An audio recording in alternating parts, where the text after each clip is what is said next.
SIR बहाना है, परिवार को बचाना है, क्योंकि चुनाव जिसने हराया है उससे हटाकर इलेक्शन कमीशन पर निशाना है।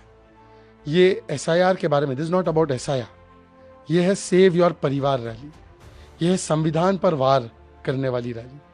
क्योंकि जब यही एसआईआर 2014 से पहले होता था तो उसको सही एसआईआर माना जाता था। यही एसआईआर कांग्रेस पार्टी महाराष्ट्र में डिमांड करे वो सही एसआईआर है, और ये एसआईआर जब बंगाल में हो, उत्तर प्रदेश में हो, बिहार में हो, तो ये सवाल खड़े करते हैं। और क्या निकला सुप्रीम कोर्ट से बिहार के एसआईआर पर? कुछ नहीं, एक कंप्लेंट नहीं दे पाए। वहां पर सुप्रीम कोर्ट ने बोला too much passion, very little reason.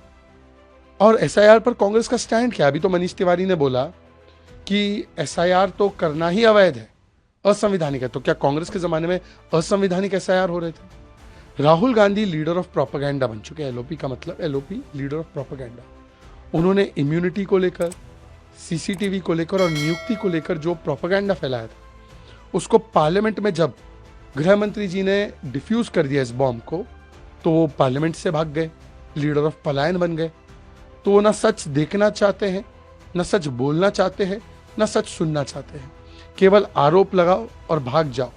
और इसी क्रम में जब पार्लियामेंट में कुछ नहीं निकला, जब अदालत से कुछ उनको राहत नहीं मिल रही है, जब उनके खुद के साथी अश्विनी कुमार से लेकर नेशनल कॉन्फ्रेंस उनके आरोपों को खारिज करती है, तो अब वो रैली करके केवल और केवल फिर से देश की जनता को गुमराह करना चाहते हैं।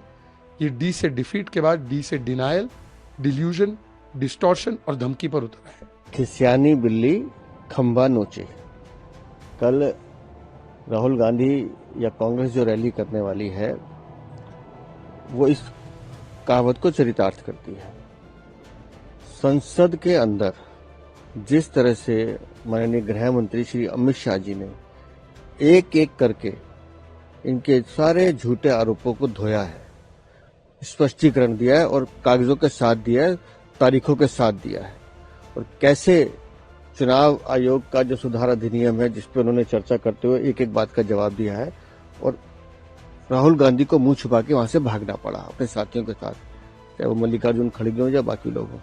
तो जो लोग संसद भवन में माननीय गृह मंत्री जी के सिर्फ जवाबों का सामना नहीं कर पाए, तो वो अब जनता के सामने किस मुंह से जा रहे हैं ये उनको खुद सोचना है। तो इनके पास कुछ है नहीं।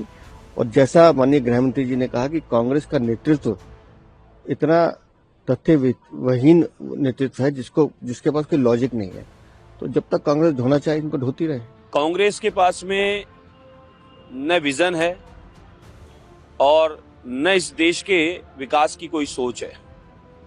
आप देखें, कांग्रेस लगातार आजादी के बाद से एक बहुत बड़ी राजनीतिक दल के रूप में रहा, और कांग्रेस आज एक परिवारवाद पार्टी रह गई। मम्मी बेटा, जीजी जिया जी, मुद्दों पे कभी लड़ाई नहीं लड़ी। देश के विकास के, देश के हित में कोई बात, कोई मुद्दा कभी रहा नहीं। घोटालों का शासन रहा, और उसका परिणाम ये रहा कि आज सिर्फ परिवार की रह गई।